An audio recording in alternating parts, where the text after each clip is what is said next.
Isang mapagpalang umaga sa ating lahat, mga kapatid ko kay Kristo, mula sa The Solid Rock Morning Devotion. Isang kagalakan na muli tayo ay makapagbulay-bulay sa salita ng Panginoon sa umagang ito. Mga ilang minutong pagbubulay-bulay ng mga salita ng Panginoon upang papurihan at sambahin ang ating Panginoong Hesukristo. Yan, magandang maulang umaga sa ating lahat, mga kasulidra. Malugod ko kayong inyayahan, binabati sa ating muling pagtitipon, sa ating pagninilay sa salita ng Diyos.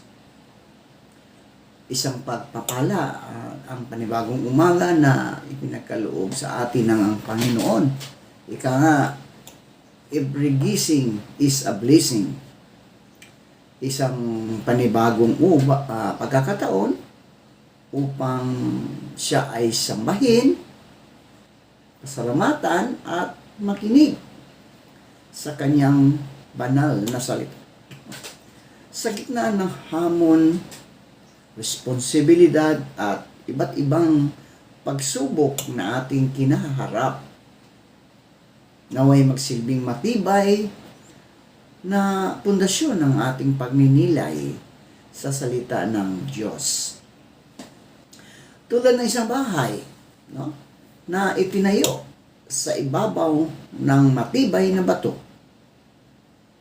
ang ating buhay ay magiging matatag kapag ang Panginoon ang ating sandigan at ang kanyang mga salita ang ating sinusunod. Kaya ihanda natin ang ating mga puso at isipan, iwan muna natin ang ating mga alalahanin at ituon ang ating pansin sa presensya ng Diyos. Manalangin tayo at buksan niya ang ating isip upang maunawaan natin ang kanyang mensahe at palakasin ang ating pananampalataya upang maisabuhay natin ang kanyang kalooban sa buong maghapon. Maligayang pagdalo sa ating pagninilay ngayong umaga. At naway pagpalain tayong lahat ng ating Panginoong Diyos habang tayo ay nakikinig at nagbubulay-bulay sa kanyang mga salita. Ang ating pong pagninilayan ngayong umaga, mga kasulidra, ay matatagpuan sa pangalawang Korinto. Pangalawang Korinto. Kapitulo 5, talatang 10. Ito po ay sa Magandang Balita, Biblia. Ito ang sinasabi. Sapagkat lahat tayo'y haharap sa hukuman ni Kristo at tatanggap ng nararapat ayon sa ating mga gawang mabuti o masama nang tayo'y nabubuhay pa sa katawang ito. Pinagpala na po tayo sa pagkabasa at pagkarinig ng kanyang mga salita. Samahan ninyo ako sa panalangin. Ama naming Diyos na mapagmahal, muli o Diyos, naririto ang iyong mga anak upang ikaw, Diyos, ay sambahin sa panibagong umaga na iyong ibinigay sa amin. Salamat sa pagpapalang ito na iyong ibinigay sa amin, Panginoon, sa ika nga, every gising is a blessing. Panginoon Hesus, sa umagang ito, patuloy kong itinataas sa inyo ang aming mga kababayan na naroon sa mga malapit sa ilog, sa mga kabundukan, sa karagatan, dahil malakas ang hangin, may ulan. Ingatan mo po sila, O Diyos, sa mga baha, sa mga landslides, sa mga tidal waves. Lord, samahan mo sila sa kanilang buhay upang ligtas sila sa anumang kapahamakan. Gayon din po, Panginoon, sa mga nagbabiyahe, maaari yung iba ay papasok sa kanilang mga trabaho, Panginoon, ingatan mo sila, lalong-lalo na yung mga nagdadrive ng mga motor, dalawa lang ang gulong, dahil sa mga kalsada ngayon ay may mga butas, maaaring hindi nila mapansin na may butas dahil may tubig, Panginoon. Ingatan mo po sila, O Diyos. Ilayo mo po sila sa kapahamakang iyon, sa mga aksidente, upang sila'y makarating sa kanilang pupuntahan at makauwi ng maluwalhati, Panginoon. Patuloy ko rin itinataas sa inyo ang mga matatanda, ang mga senior citizen. Patuloy mo po silang samahan, Panginoon, sa kanilang katandaan at patuloy mo silang ingatan. Palakasin mo po ang bawat isa upang sila, O Diyos, ay patuloy na makapaglingkod sa kainyo sa pamagitan ng kanilang mga gawa, sa kanilang pananampalataya, Panginoon, sa iyo at pagsunod sa iyong kalooban. Gayon din po, Panginoon, patuloy kong tinataas sa inyo ang mga kapatid naming may karamdaman. Patuloy mo po silang abutin, paggalingin sa mga karamdaman kanilang naranasan sa pagkakataong ito. Tulungan mo sila, O Diyos, na makabangon sa kanilang karamdaman. Ngayon, patuloy ko ring tinataas sa inyo ang aming bansa na ngayon ay nahaharap sa malaking pagsubok dahil po sa patuloy na pag-uulan. Ingatan mo po ang bawat isa, ang aming mga leaders, O Lord, naway makagawa sila ng magandang gawain upang makatulong sa mga taong nangangailangan tulad ng nangangailangan dahil sa baha. Panginoon, Lord, samahan mo po sila. Bigyan mo sila ng talino upang sila, Panginoon, ay makagawa ng mabuti para sa kanilang kapwa. Dahil sila po ay pinili namin mo. Pinili mo upang maging mamuno sa aming Panginoon.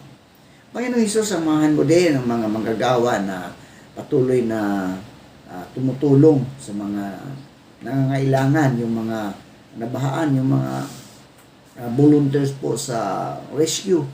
Ingatan mo po sila, O Diyos, at patuloy mo silang palakasin ang kanilang katawan upang sila, Panginoon, ay patuloy na makatugon sa mga pangangailangan ng aming mga kababayan, aming mga kapatid, Panginoon. Maraming salamat po sa mga katugunan, sa aming mga panalangin, sa pangalan ni Jesucristo na aming Diyos at tagapagligtas. Amen at amen. Yan. Mamuhay na may pananagutan sapagkat haharap tayong lahat kay Kristo. Yun po ang pamagat, mga kasolidrak. Mamuhay na may pananagutan sapagkat haharap tayong lahat kay Kristo. Mga kasolidrak, mga kapatid ko kay Kristo, ang buhay ng tao ay puno ng mga pagpili. Puno ng mga pagpili. Araw-araw ay gumagawa tayo ng mga desisyon na humuhubog sa ating pagkatao at nakaapekto sa ating pamilya, sa ating simbahan, at sa ating lipunan. Maraming tao ang nabubuhay na tila ba walang pananagutan. Iniisip na walang sinuman ang makaalam ng kanilang ginagawa. Ngunit mga kasolidrak, mga kapatid ko kay Kristo, malinaw ang paalala ni Apostol Pablo sa pangalawang Korinto 5, talatang 10, darating ang araw na ang bawat isa sa atin ay haharap kay Kristo upang magbigay sulit ng ating buhay. Di ba? Darating ang araw. Nahaharap tayo sa ating Panginoong Jesucristo upang magbigay sulit ng ating buhay. Hindi ito isinulat upang takutin, no, ang mga mananampalataya, mga kasolidrak, mga kapatid ko kay Kristo. Hindi ito sinulat upang tayo'y takutin, kundi upang hikayatin silang mamuhay ng tapat at banal. Ang kaligtasan ay biyaya ng Diyos, mga kapatid. Biyaya ng Diyos yan. Sa pamagitan ng pananampalataya kay Jesucristo. Ngunit, ang ating mga gawa bilang mga mananampalataya ay may pananagutan sa harap ng ating Panginoon. Ang ating katapatan, mga kasulidrak, mga kapatid, ang ating paglilingkod, ang ating pag-ibig, at ang ating pagsunod ay hindi nakalilihim sa Kanya. Una, mga kasulidrak, tayong lahat ay haharap kay Kristo. Sinabi ni Apostol Pablo, tayong lahat, wala pong pinipili yun. Walang sino man ang hindi kasama doon. Mayaman man o mahirap, bata man o matanda, pastor man o miyembro, pinuno man o tagasunod, lahat, mga kasulidrak, mga kapatid ko kay Kristo, lahat ay haharap sa Panginoon. Sa mundong ito, maaaring maitago ang ating mga pagkukulang, no? Yung ating mga kasalanan. Ngunit walang anumang lihim ang maitatago sa Diyos. Nakikita niya, no? Nakikita niya ang ating mga iniisip, ang ating motibo, at ang ating salita at kilos. Alam niya kung tayo ay tapat o nagpapanggap lamang. Ha? Di ba? Ang katotohanan ito ay dapat magtulak sa atin na mamuhay ng may kabanalan at katapatan. Hindi tayo namumuhay upang mapuri ng tao, mga kapatid. No? Hindi. Kundi upang maging kalugod-lugod sa Diyos. Pangalawa, ang Diyos ay makatarungang hukom.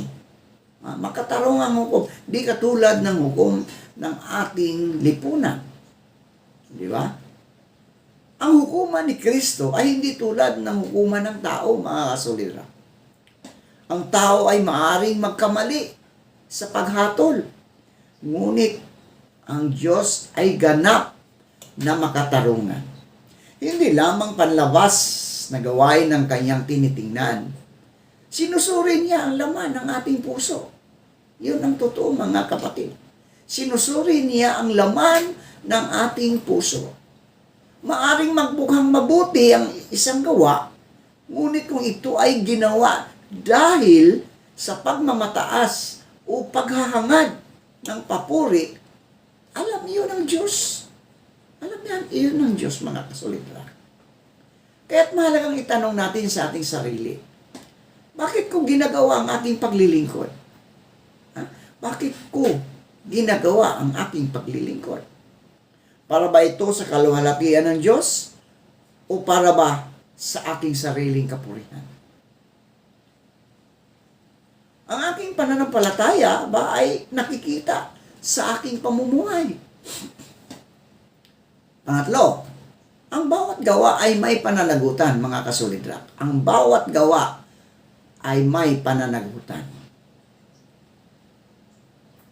Ang bawat salita, kilos, at desisyon ay may bunga. May bunga yan. Salita, ating kilos, at desisyon ay may bunga. Ang Diyos ay nagbibigay ng pagkakataon upang gamitin natin ang ating panahon, ang ating talento, ang ating kakayahan, at ang mga pagpapala para sa Kanyang kaharian. Tinatanong tayo ng talatang ito na paano natin ginagamit ang ating oras. Mga kasulidrak, paano natin ginagamit ang ating mga oras? Paano natin minamahal ang ating pamilya? Tapat ba tayo sa ating mga ministeryo? Nagsisilbi ba tayo ng may pag-ibig? Nagpapatawad ba tayo? Di ba? So, tanungin natin ang ating sarili, mga kapatid, mga kasulidrak. Ang ating buhay ay ipinagkatiwala sa atin ng Diyos. Yun ang po ay totoo. Ang ating buhay ay ipinagkatiwala sa atin ng Diyos. Tayo ay tayo ay mga katiwala. We are the stewards. No? Katiwala lamang tayo, mga kasulidrak. Katiwala lamang tayo ng Kanyang mga pagpapala. Pang-apat, mamuhay na may layunin. Ang kaalamang haharap tayo kay Kristo ay hindi dapat magdulot ng takot. Hindi dapat. Kundi ng inspirasyon upang mamuhay ng may layunin. Bawat araw, mga kasulidrat, ay pagkakataong magmahal. No? Bawat araw ay pagkakataong magmahal, pagkakataong maglingkod, pagkakataong magpatawad, pagkakataong magbahagi ng mabuting balita, maging tapat sa ating mga tungkulin at magbigay luwalhati sa Diyos. Yan po, mga kasulidra, sa bawat araw ay may pagkakataon. Hindi natin alam kung kailan matatapos ang ating paglalakbay sa mundong ito. Ngunit alam natin na darating ang araw ng ating pakikipagtakbo sa Panginoong Hesus. Panglima, ang biyaya ni Kristo ang ating pag-asa. Iyon po, mga kasulidad. Ang biyaya ni Kristo ang ating pag-asa.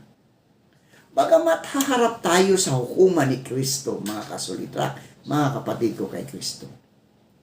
Hindi tayo nabubuhay sa takot, kundi sa pag-asa. Pag-asa na tayo ay magkaroon ng buhay na walang hanggan. So ang ating pag-asa ay nakasalalay sa ginawa ni Kristo doon sa krus. Doon sa krus. Siya ang namatay at muling nabuhay upang tayo ay magkaroon ng kapatawaran at bagong buhay. Ang tunay na mananampalataya ay hindi gumagawa ng mabuti upang maligtas. Hindi gumagawa ng mabuti upang maligtas. Gumagawa siya ng mabuti dahil siya ay iniligtas ng biyaya ng Diyos. Ang mabubuting gawa ay bunga lamang ng pusong binago ni Kristo. Kapag tayo ay nanatili kay Kristo, ang ating paglilingkod ay nagiging makabuluhan. Ang ating pagdurusa ay nagiging may pag-asa at ang ating buhay ay nagiging pagpapakita ng kaniyang pag-ibig sa mundo. Ang pangalawang Korinto, Kabanata 5, talatang 10, ay isang paalala na ang buhay ay hindi lamang tungkol sa kasalukuyan. May darating na araw na pananagutan sa harap ng Panginoon. Kaya't habang may panahon pa, mga kapatid ko kay Kristo, mga kasulidra, habang may panahon pa, mamuhay tayo ng may katapatan, kabanalan, at pag-ibig.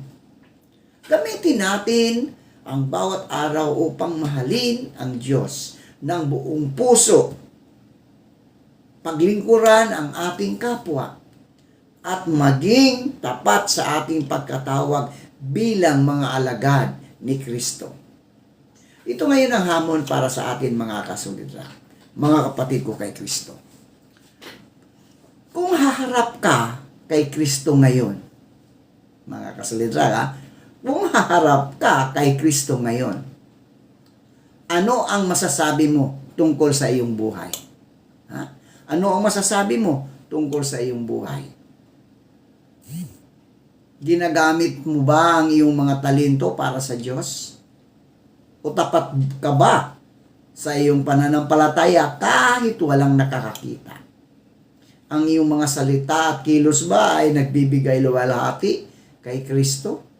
Mayroon bang mga bagay na kailangan mong pagsisihan at ituwid? So habang may pagkakataon pa, mga kasulidra, mga kapatid, piliin nating mamuhay ng may pananagutan, ng may kabanalan, at may pag-ibig. Naway sa araw ng ating pakikipagtagpo sa Panginoon, ay marinig natin ang kanyang mga salita. Mabuti, tapat at mabuting alipin. Pumasok ka sa kagalakan ng iyong Panginoon. Mamuhay tayo ngayon na parang magbibigay ng kaluwalhatian kay Kristo at magiging handa sa araw ng ating pagharap sa Kanya. Manalangin tayo. Aming mapagmahal at dakilang Diyos na Ama, buong kababaang loob kaming lumalapit sa iyong banal na presensya na may pusong puno ng pasasalamat. Maraming salamat po sa iyong banal na salita na muling nagpapaalala sa amin na darating ang araw na kaming lahat ay haharap sa hukuman ni Kristo upang magbigay sulit ng aming buhay. Salamat sa iyong walang hanggang pag-ibig, walang hanggang awa at biyayang ipinagkaloob mo sa amin sa pamagitan ng aming Panginoong Hesukristo. Ama, patawarin mo kami sa mga pagkakataong hindi naging tapat ang aming pamumuhay. Patawarin mo kami sa aming mga kasalanan, sa aming mga maling iniisip, sinasabi at ginagawa, at maging sa mga pagkakataong hindi namin nagawa ang mabuti kahit mayroong kaming pagkakataon. Linisin mo ang aming mga puso at tulungan mo kaming mamuhay ayon sa iyong banal na kalooban. Panginoong Hesus, salamat sapagkat ikaw ang aming tagapagligtas at pag-asa. Salamat sa iyong sakripisyo sa krus na nagbigay sa amin ng kapatawaran at bagong buhay. Naway ang aming pananampalataya ay makita hindi lamang sa aming mga salita, kundi sa aming mga gawa. Turuan mo kaming maging tapat sa aming mga tungkulin, mapagmahal sa aming kapwa, mapagpakumbaba sa aming paglilingkod, at matatag sa aming pagsunod sa iyo. Banal na Espiritu, patuloy mo kaming gabayan sa bawat araw.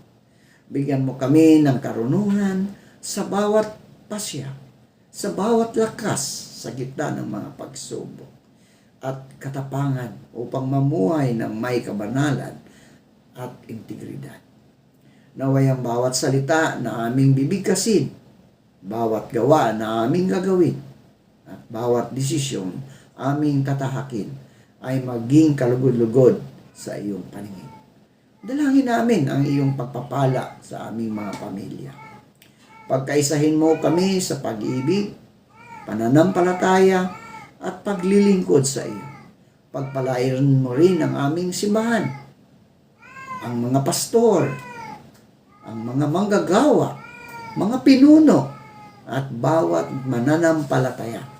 Gamitin mo kami bilang mga instrumento ng iyong kapangyarihan at liwanag upang marami pang makakilala at sumampalataya kay Kristo. Ama, tulungan mo kaming mamuhay araw-araw na may kamalayang ang aming buhay ay may pananagutan sa iyo. Naway maging tapat kaming mga katiwala sa aming oras, sa aming talento, sa aming kakayahan, at mga pagpapalang iyong ipinagkatiwala sa amin. Ihanda mo ang aming mga puso upang sa araw ng aming pagharap sa iyo ay matagpuan mo kaming tapat, masunurin, at namumuhay para sa iyong kaluwalhatian. Habang kami ay maghihiwalay sa oras na ito, Ama, samahan mo kami ng iyong presensya. Ingatan mo kami sa lahat ng panganib, pagkalooban ng mabuting kalusugan, at patuloy na patnubayan sa bawat hagbang ng aming buhay. Naway ang aming buong pamumuhay ay maging isang buhay na papuri at pagsamba sa iyo. Ang lahat ng papuri, karangalan, at kaluwalhatian ay aming ibinabalik sa iyo. Ito ang aming dalangin sa makapangyarihang pangalan ng aming Panginoon at tagapagligtas na si Jesucristo.